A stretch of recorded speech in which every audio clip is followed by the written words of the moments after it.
I am Tina Walker, and I'm here today to share with you my latest Stencil Girl collaboration post. This one has been many months in the making. It was a pretty big challenge for a lot of people, but I'm super duper excited about it. So the idea behind this month's collaboration is to create an art journal using the letters of the alphabet A through Z as a theme throughout your journal.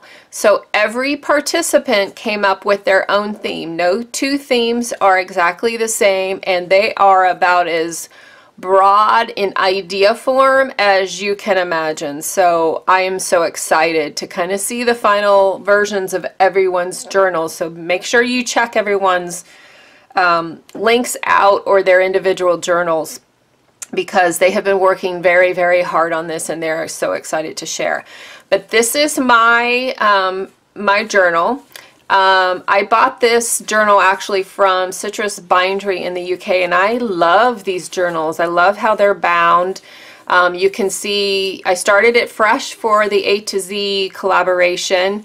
So I do have a little bit of left actually to finish the journal, but it was a great, actually fast way to kind of work through a journal, and it was really fun to experiment. So and also I love this size. This is probably my favorite size. I think it's 3.5 by 5 perhaps, but it's a really, I like that format. Sometimes when it gets really big, maybe 5 by 7 is probably the max that I like, but and I do have a larger journal that I do bring out from time to time, but I do find I like the smaller ones best.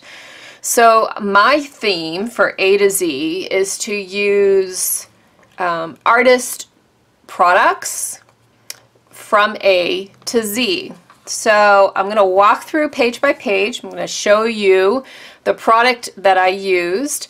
In order to keep it simple for me, because I knew I was going to have a lot of different products in my journal, I pulled out all of the alpha stencils that Stencil Girl carries. I bought all of them. I bought every single one of them, pulled them out, and those are the only stencils that I use throughout this journal. But I will tell you what, it amazed me how versatile just an alphabet stencil could be, and how much fun it really was, because there are different sizes, different ways to use them, and because I was focusing on one product per spread, I really got to experiment with that. So I hope you enjoy my journal as well as I take you through it, and love to know your thoughts. And you know, if you're inspired to create your own A to Z journal, please tag me. I would love to check it out and see what beautiful art you've created. So let's get right to my journal.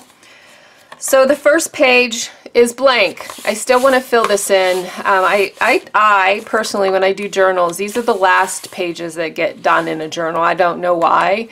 And to be honest with you, I don't usually work through a journal this way. I jump all throughout my journal. I don't go in order, and I even found in doing this I couldn't go A, B, C. I had to actually jump around through the alphabet. So it was a challenge for me, and it's unusual to see a journal that the first few pages are done and the back is empty, because usually my journals spread all the way through. And I have done some other pages in my journal here as I'm working through it. So, but let's go ahead and start with A. So A is alcohol ink, and I think you can probably see the subtleness of the alphabet with the alcohol ink. This is actually just photo. It's I think it was matte photo paper, and I laid my stencil down, put some alcohol ink on it, and it was kind of fun to do. So alcohol ink. B is black gesso. So some of these products might be a little subtle, and I gave myself some liberty, because obviously when you're doing 26 different spreads, you have that right to kind of go through and kind of make up things as you go. That's what's fun about art journaling. So I just used an alphabet stencil with black gesso and outlined it. Super simple, added some collage, call it done. And it is a very impactful spread.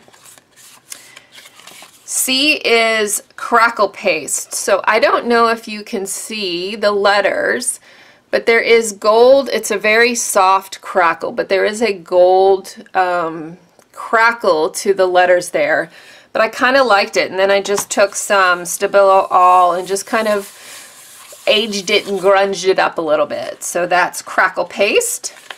D is dye ink. So again, you can very softly see some of the alphabet stencils back here with some of the dye. I finished the page off.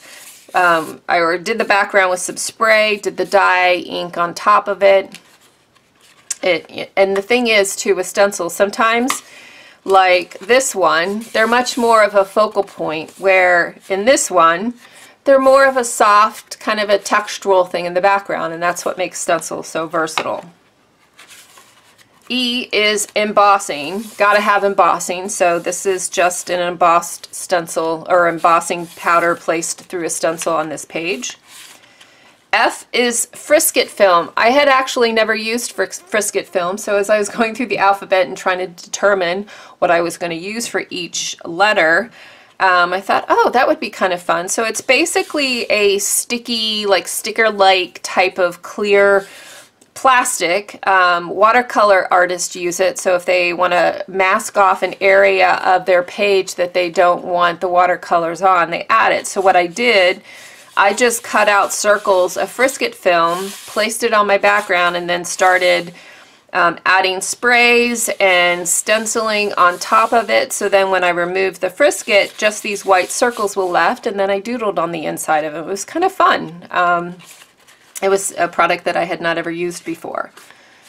G is glass bead gel. So look at that delicious, look how thick and textural that is, but I applied the glass bead gel, put some sprays on top of it, let it get in the nooks and crannies, and then highlighted with just some gold rubbing paste on top of it, and it really brought out the little glass beads on that page.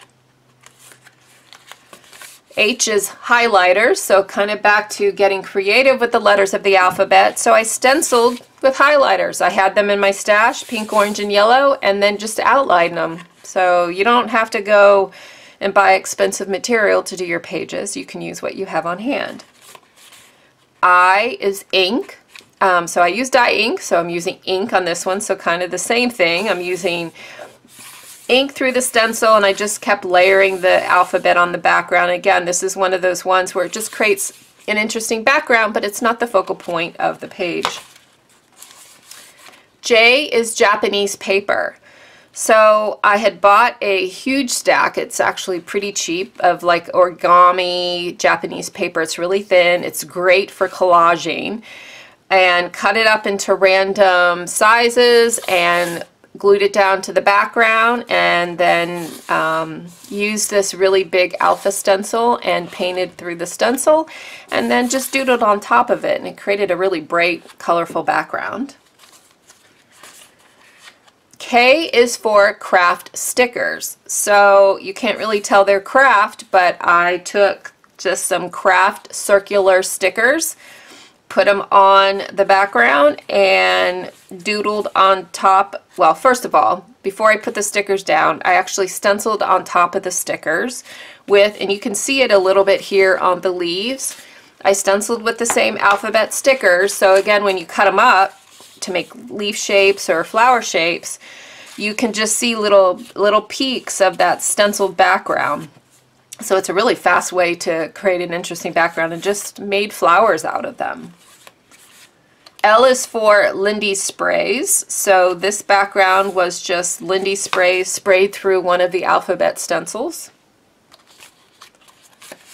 M is modeling paste. So again, you can see kind of how thick that is, and then I just dry brushed on top of each letter to even make it stand out more. N is for Neo colors. So this was a little challenging. I wasn't quite sure if it worked, but I kind of went with it, and it created just a really kind of fun, messy background with Neo colors. So I just put the stencil down, rubbed over it with the Neo colors, wet it down very slightly just so it would pick up some of the images, and it did. You can't really make out a lot of the letters, but again, it was a fast, easy way to get color down with some interesting designs on the background of the page. O is for oil pastels. So for this technique, I put the oil pastel down first, laid the stencil on top, took a baby wipe and rubbed through the stencil and removed some of the letters, so you can kind of see where this was part of what got removed on the background, and then set it so this is not coming off in my hand. So I made sure I set the page down. I do that with all my art journal pages anyway. P is pan pastels, which I have a lot of colors and I always forget to pull them out. The problem is they're back behind me in my shelves and they're not sitting here out in front of me, but I really like working with pan pastels. They're a lot of fun and they're super easy to use with stencils. Q. Okay, so I don't know about you, but there's really not a lot of products that are Q, so I went the color route and said quinacridone. So all of these colors here, other than this blue, are quinacridone shades. There's a red, there's some yellows, so I love it. The color is intense on this page, and I just had several colors of quinacridone, fluid acrylics, and liquid high flow acrylics, and just placed them on the background, and then stenciled with some of the red fluid acrylic, not the high flow, on that red lettering piece. R is for rice paper. So I collaged, I sprayed the rice paper, I used the stencil, sprayed on top of the rice paper, ripped it up into little shreds, adhered it down, collaged it down. Then I stenciled even on top of the rice paper and then just collaged on top of it. And it created a really fun, kind of funky background. S is Stabilo All. So this was another one. I wasn't quite sure whether it would work, so I placed my stencil down, took my Stabilo All pencil, and just wrote inside each one of the letters. And you can kind of loosely see, like, here's a K, here's the A, here's an L, a V, another KJ, and then spritzed it with water so it would disperse a little bit, but it created a kind of a grunged up background, and I really like how that turned out. T is transfer paper. So this was another one that I've never tried before. So what I did was I just put paint down on the background. I took transfer paper, and this was actually in blue. I had some white on the background and then rubbed over top of the stencil to get the image down. And believe it or not, it worked. I ended up covering some of it up, but again, that's the fun of art journaling, because that creates a lot of dimension and interest here. But you can kind of see where this rubbing here, it created an interesting background. I think I'm going to keep playing with that one because I really did like how it turned out. So U was another one that I struggled with. And I'm sitting here at my desk and I use glue sticks all the time. Hello, Yoo-hoo stick. So what I did was apply the Yoo-hoo stick through the stencil and pushed some sequins into that area. I put a little bit of matte medium on top just to make sure it didn't go anywhere. But you know what? It worked. How cool is that? These are not coming off. I mean, they're definitely glued down there. And then I just put a little bit of paint on top to kind of make that pop off of the page a little bit more. But again, it's one of those things I didn't think about using until I was going through the alphabet, and I kind of liked how it turned out. V is vellum. So I have stacks and stacks of vellum paper. And again, it's one of those things I don't pull out that often, but I thought, hey, let me get out my alcohol inks again. Same technique with the photo paper. Let's see if vellum works, and it did. You can see when you just drop the alcohol ink on the vellum, I kind of like it better than like a photo paper look, because it soaked in a little bit more. So that's vellum. Then W is watercolor, so you can see that's really messy on the background. I put watercolors down, let them dry a little bit, and then went over it with a baby wipe just to remove some of it.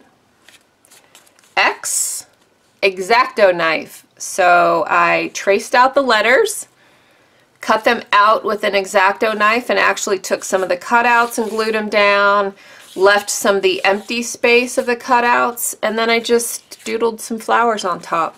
Nothing super complex, but it was kind of a fun background, and this, I kind of needed some mindless activity. Y is Yupo paper, so the same technique with alcohol ink, but with Yupo. So you can see, kind of back to the alcohol ink on photo paper, on vellum, and then on Yupo. So it creates a totally different look. Yupo is beautiful, but Yupo paper is pretty pricey. So it's not something that I want to do that technique with a lot. So I just used a small piece, cut it up into leaf forms, and glued them down on my page. And then the last letter, Z. So I have to confess, I was going to use Zig markers on this page, and I got finished doodling with just some of my Posca markers and kind of went, oops, I forgot to bring out my Zigs because I use Posca markers on everything. So you know what? I felt I was okay with that. I'd gone through my whole journal, did the letters, so Z was a gimme to me. So that is it, and then like I said, I'm now slowly working through some of my pages here in my journal, and my journal's actually not too far from being completed. And that is it. That is my A to Z journal. I hope you enjoyed it. Please check out everyone else's journals. I am sure that you will be amazed at how they interpreted the challenge. And I will see you next quarter for my next post. Bye-bye.